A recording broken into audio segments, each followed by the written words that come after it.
Atenção! Vai começar agora uma teleaula de automação do curso profissionalizante. Este módulo tem um total de 20 aulas. Hoje você vai assistir a teleaula número 10. Bons estudos!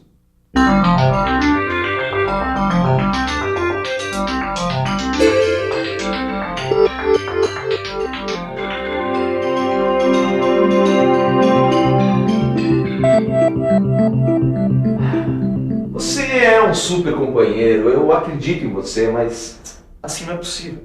Você está perdendo a memória. Eu tenho certeza que eu te passei todas aquelas informações. Agora, onde é que você botou? Você não está lembrando de nada mesmo? Ô mano, tá louco? Tá falando sozinho? Não, Torquato, ainda bem que você chegou. Eu estava perguntando para o nosso amigo aqui onde é que ele escondeu aquelas informações sobre microcomputadores. Não, eu lembro. A gente guardou num arquivo chamado micro que deve estar aqui no Word. E é justamente isso que a gente vai ver na teleaula de hoje. A gente vai entender e conhecer melhor como os microcomputadores funcionam. A gente vai ficar sabendo que os microcomputadores têm uma parte física e uma parte lógica.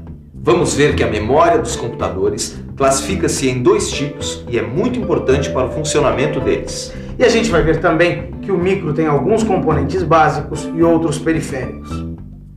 Na teleaula de hoje, você vai conhecer algumas coisas técnicas dos microcomputadores. A primeira coisa que a gente precisa saber é que hardware é toda a parte física do computador.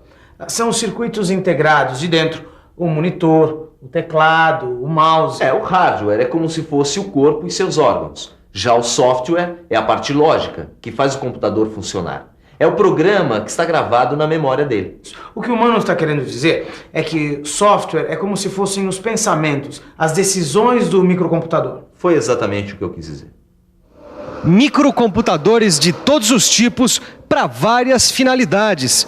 Nós vivemos numa época onde a interatividade entre pessoas e máquinas é muito grande.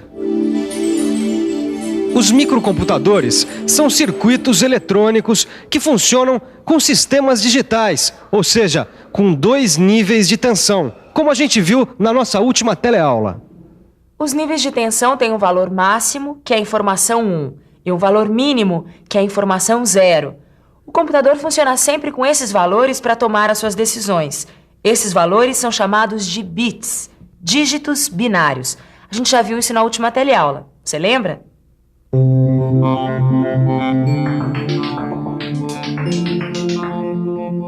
Os níveis 0 e 1 são os dígitos do sistema de numeração binário. O sistema binário tem apenas o 0 e o 1. Com a combinação desses 2 dígitos, a eletrônica digital pode representar qualquer quantidade. Os dígitos binários são chamados de bits. Quer dizer, cada bit representa um nível de tensão elétrica. Então, o nível 0 representa uma tensão de 0 volts e o nível 1 a mais alta tensão do circuito. É por isso que os circuitos eletrônicos trabalham só com vai ou não vai, certo ou errado, sim ou não, 0 ou 1. O dígito binário 0 ou 1 determina toda a escolha que o micro pode fazer. Então o sim é 1 e o não é 0. O certo é 1 e o errado é 0. Esses bits são como as letras que formam a língua que a gente fala. Então, são os bits que formam as informações básicas para os microcomputadores. Os conjuntos de bits são chamados de bytes, de word e de double word. Vamos ver isso melhor. Byte é um conjunto de 8 bits. Um byte é igual a uma informação para o computador. Word é um conjunto de 16 bits. Uma word é igual a uma informação de 2 bytes.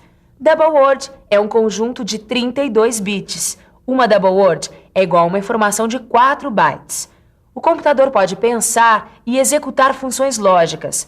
Ele tem uma memória que guarda todas as informações e os programas que precisar. Os computadores têm componentes básicos e componentes acessórios. Os componentes acessórios são a parte externa do computador. O teclado, o mouse e o monitor. Os componentes básicos ficam aqui dentro, nas placas de circuito do computador, ou seja, na UCP, onde fica o cérebro, o auxiliar do cérebro e as unidades primárias de memória. Vamos entender isso um pouco melhor. O processador, ou a unidade central de processamento, é um circuito integrado. É o que faz o computador funcionar. É esta UCP, também conhecida como CPU, que opera e executa as funções lógicas do computador. Este cérebro do computador precisa de uma fonte de alimentação, da memória e, às vezes, de um circuito de apoio. É a CPU também que determina, junto com a memória, a velocidade do processamento.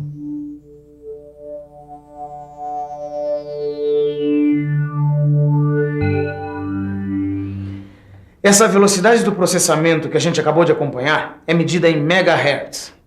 Megahertz é uma unidade de frequência que indica quantas operações a CPU pode executar por segundo. Essa nossa CPU trabalha com Word, então ela tem o dobro de informações do que uma CPU que trabalha com bytes. E a metade de uma double word.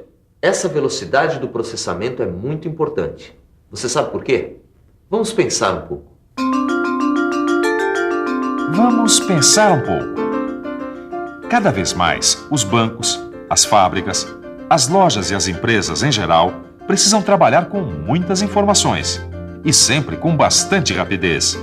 É a informática de todos os lados. O computador central se comunicando ao mesmo tempo com vários terminais. As respostas serão mais rápidas e os efeitos visuais também serão melhores, quanto mais rápido for a velocidade do processamento do computador. Mas a velocidade do processamento do computador também pode ser aumentada para aplicações gráficas e cálculos aritméticos e lógicos mais complexos. É com o coprocessador aritmético instalado no microcomputador que a velocidade do processamento pode ser aumentada para outras funções. E aí o processador, a CPU, pode cuidar apenas do acesso às outras partes do computador e da interação dele com a pessoa que estiver usando o micro. No meu trabalho, eu uso muito o microcomputador. Jornalistas, escritores, professores, alunos e até médicos estão usando o microcomputador. Para mim, a parte mais interessante do computador são as unidades de memória. É claro que elas não se perdem quando a gente desliga a fonte de alimentação do computador. As unidades de memória se classificam em primárias e secundárias. Ah, tá aqui. Bom, primeiro nós vamos ver como é essa tal de unidade de memória primária. As memórias primárias podem ser do tipo RAM e do tipo ROM. As memórias RAM e ROM, ou seja, as unidades de memória primária, são circuitos integrados que ficam dentro do gabinete do microcomputador. Esses circuitos são capazes de armazenar milhões de bits. As informações do computador ficam na memória e são processadas pela CPU. Ah, Torquato. É por isso que a velocidade do processamento não depende só da CPU. Depende também da memória. É, exatamente. O tempinho que o computador deixa a gente esperando é justamente o tempo que ele demora trocando informações com a memória. Portanto, quanto mais rápido for a memória, mais rápido será o processamento do nosso amigo. Vamos ver melhor o que isso significa.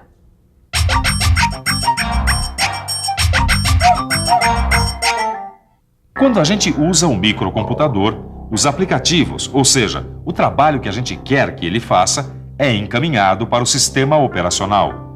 E o sistema operacional faz com que a unidade central de processamento, a CPU, comece a trabalhar. Aí, esse processador vai buscar as informações nas unidades de memória. Ah, agora sim. Estava faltando a unidade de memória secundária. Vamos ver como essa supermemória funciona? As unidades de memória secundária conseguem guardar uma enorme quantidade de informações. Essas unidades são magnéticas e por isso elas são mais lentas que as primárias. Quando um usuário do microcomputador quer um programa de memória secundária, para que essa operação não seja muito demorada, o programa deve ser copiado pela CPU na memória RAM. Aí a gente pode usar, mudar alguma coisa se precisar e depois guardar de novo nas unidades de memória secundária.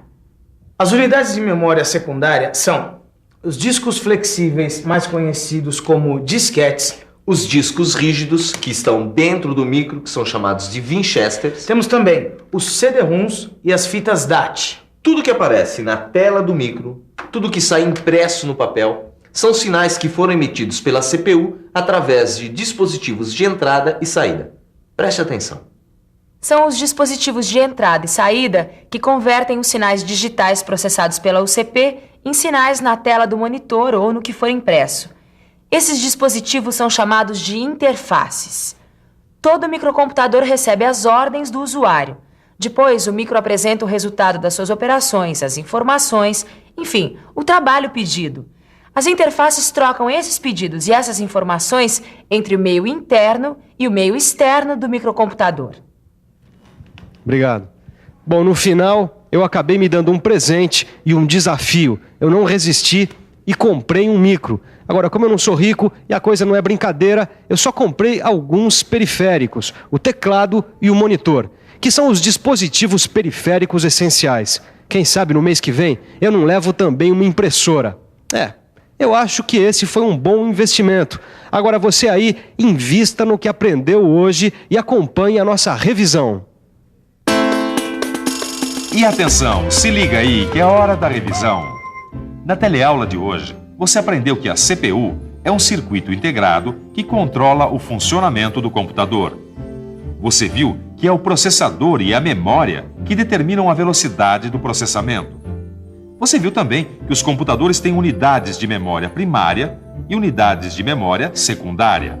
E por último, você ficou sabendo que são as interfaces que possibilitam a comunicação do usuário com o microcomputador. Ok. Tá na hora do nosso super micro descansar um pouco, porque hoje o dia só foi dele. Ele vai descansar e eu vou comer alguma coisinha, porque essa teleaula de hoje, pra variar, me deu fome. E olha que se come muito. A gente, além de comer, tem que estudar bastante. Porque, ó, a nossa memória não é como a dos micros, não, hein? Por isso que eu digo, tem que se alimentar. Tchau. Tchau.